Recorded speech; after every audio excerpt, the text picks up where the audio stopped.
विलायत न्यूज़ में आपका स्वागत है। देश विदेश, मिडिल ईस्ट और इस्लामी देशों की अहम खबरों के लिए आप देख रहे हैं हमारा ख़ास प्रोग्राम वर्ल्ड बुलेटिन। बुलेटिन की शुरुआत करेंगे यूक्रेन को जंग की आग में झोंकने वाले वेस्टर्न देशों की बयानबाजी की खबर के साथ। ब्रिटेन ने अब भारत पर लगाया रूस की मदद करने का आरोप। ईरान के खिलाफ अमेरिका और उसके पश्चिमी घटकों के रूस को मदद देने के आरोपों और वावेला के बाद अब यूक्रेन युद्ध की आग में बारूद झोंकने वाले ब्रिटेन ने भारत पर रूस की मदद करने का आरोप लगाते हुए कहा कि भारतीय कंपनियां यूक्रेन के खिलाफ युद्ध में रूस की मदद कर रही हैं। यूक्रेन के 12 मिलियन लोगों को बर्बाद करने में बराबर के भागीदार ब्रिटेन के गार्जियन समाचार पत्र ने अपनी रिपोर्ट में भारत के चमड़ा उद्योग पर यूक्रेन युद्ध में रूस के साथ मिली भगत का आरोप लगाया है। लगातार कई महीनों तक ईरान पर रूस को ड्रोन देने के बेबुनियाद आरोप लगाने के बाद अब ब्रिटिश समाचार पत्र गार्जियन ने कहा कि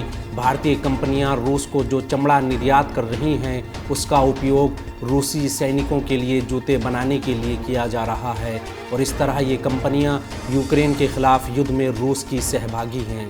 मॉस्को के खिलाफ अमेरिका और पश्चिमी देशों के प्रतिबंधों के लागू होने के बाद से ही रूस और भारत के बीच कारोबार में आई तेज़ी का जिक्र करते हुए ब्रिटिश न्यूज़पेपर ने लिखा, रूस और भारत के बीच कारोबार में 413% की बढ़ोतरी हुई है।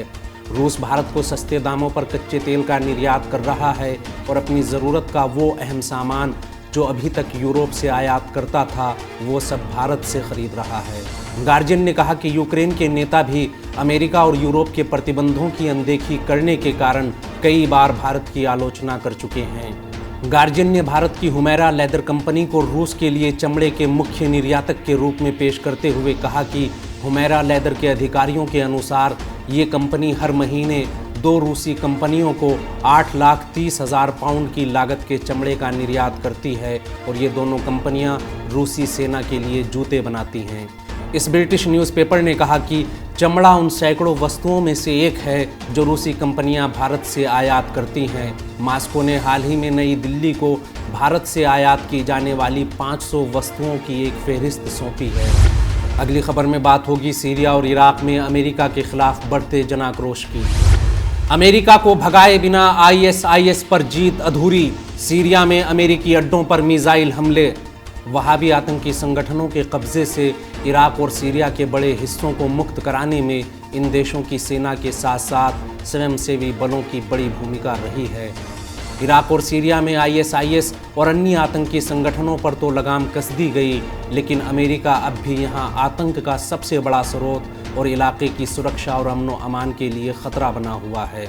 इराक के प्रभावशाली दल असाइब अहले हक के प्रमुख कैस खजली ने इराक की आज़ादी की राह में शहीद होने वाले जवानों को याद करते हुए कहा कि हमारी कौम ने हक की राह में हज़ारों शहीद दिए और हम अपने शहीदों पर फ़ख्र करते हैं। उन्होंने कहा कि हमारे शहीद हमारे लिए संगे मील की हैसियत रखते हैं जिनके ज़रिए हम अपनी मंजिल तक पहुंच सकते हैं। हमें दुश्मनों के मुकाबिल डटे रहने के लिए अपने शहीदों के मिशन पर आगे बढ़ना होगा। कैस खजली ने कहा कि ISIS पर जीत तभी मुकम्मल होगी जब हमारा देश अपनी एकता, अखंडता और संप्रभुता हासिल करे और हमारे मामलों में दूसरे देशों के दखल पर रोक लगे। हमें अपनी धरती से अमेरिका समेत बेगाने देशों की सेनाओं को बाहर खदेड़ना होगा। वहीं स्पुतनिक ने सीरिया के ऑयल फील्ड अल उमर में अमेरिका के आतंकी अड्डों पर बड़े मिसाइल हमले की खबर देते हुए कहा कि सीरिया में एक बार फिर अमेरिकी अड्डों को मिसाइल हमलों का निशाना बनाया गया है। ये हमले किसकी तरफ से किए गए और इन हमलों का जिम्मेदार कौन है, अभी तक इस बारे में कोई बयान सामने नहीं आया। स्पुतनिक की रिपोर्ट के मुताबिक शाम में हुए इस हमले में अमेरिकी अड्डों को भारी नुकसान पहुंचा है और अनुमान लगाया जा रहा है कि अमेरिकी सेना को आर्थिक हानि के साथ साथ जानी नुकसान भी उठाना पड़ा है, लेकिन अभी तक इस मामले में कोई जानकारी सामने नहीं आई। मीडिया रिपोर्ट्स में कहा जा रहा है कि इन हमलों में लक्ष्य को सटीकता से भेदने वाली मिसाइलें इस्तेमाल की गई हैं। हमले के फ़ौरन बाद अमेरिकी अड्डों में आग लग गई और पूरे इलाके में अमेरिकी सैन्य हेलीकॉप्टर उड़ान भरने लगे। अगली खबर में बात करेंगे तुर्की और सीरिया के बीच सुधरते रिश्तों की।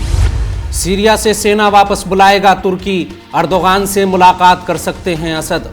तुर्की में आम चुनाव के नज़दीक आते ही अर्दोगान ने असद से मुलाकात की इच्छा जताते हुए सीरिया से अच्छे रिश्तों की दुहाई देना शुरू कर दिया है। सीरिया से वार्ता शुरू करने के लिए तुर्की ने मास्को का दामन थामा और अब रूस की कोशिशों के बाद मास्को में दोनों देशों के रक्षा मंत्रियों और खुफिया एजेंसियों के प्रमुख की मुलाकात के बाद सीरिया के अलवतन समाचार पत्र ने दावा करते हुए कहा कि तुर्की सीरिया से अपनी फ़ौजें वापस बुलाने के लिए राज़ी हो गया। अलवतन ने कहा कि दोनों देशों के रक्षा मंत्रियों के बीच हुई इस बैठक से पहले दोनों देशों की खुफिया एजेंसियों के प्रमुख के बीच कई मुलाकातें हो चुकी थीं।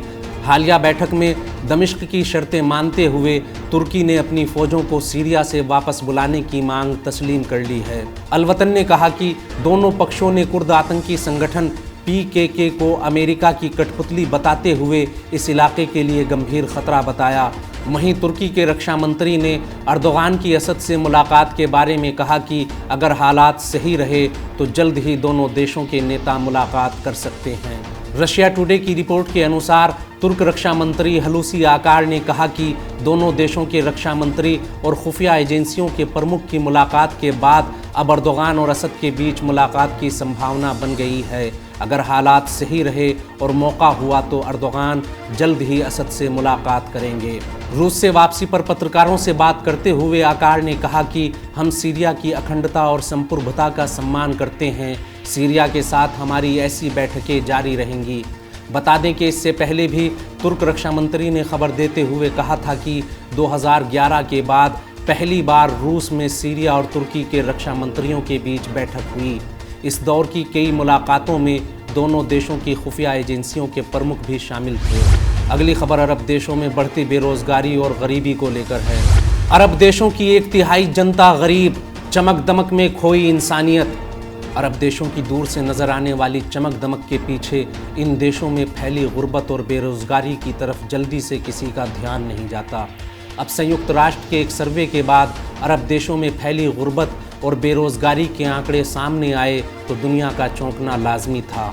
संयुक्त राष्ट्र के सर्वे के मुताबिक लीबिया और GCC देशों को छोड़कर अरब जगत में हुए एक सर्वे में सामने आया है कि अरब की 1/3 आबादी गरीब है। ये आबादी 13 करोड़ के लगभग है। हालांकि इसमें संयुक्त अरब अमीरात और सऊदी अरब जैसे देश शामिल नहीं हैं। आने वाले समय में ये गरीबी और बढ़ सकती है। दूर से आलीशान लगने वाले अरब जगत की एक बड़ी आबादी गरीबी से जूझ रही है। बड़ी आबादी का मतलब यहाँ करीब 13 करोड़ लोग बेहद गरीबी में जीवन गुजार रहे हैं। हालांकि इस सर्वे में अरब जगत के कुछ अमीर देश शामिल नहीं हैं।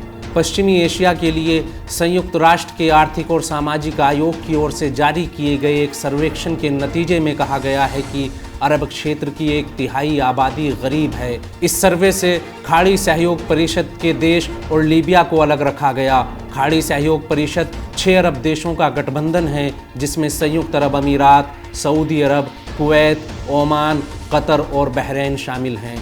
शिन्हुआ न्यूज़ एजेंसी की रिपोर्ट के अनुसार अगले 2 वर्षों में इन अरब देशों में गरीबी के स्तर में और गिरावट दर्ज किए जाने की आशंका है।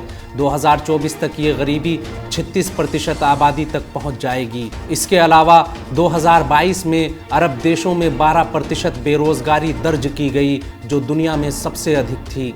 संयुक्त राष्ट्र के इस सर्वेक्षण में कहा गया कि बहुत मामूली कमी के साथ 2023 में ये दर 11.7% तक आ सकती है और ये गिरावट कोविड-19 के बाद किए गए आर्थिक सुधार प्रयासों के कारण है।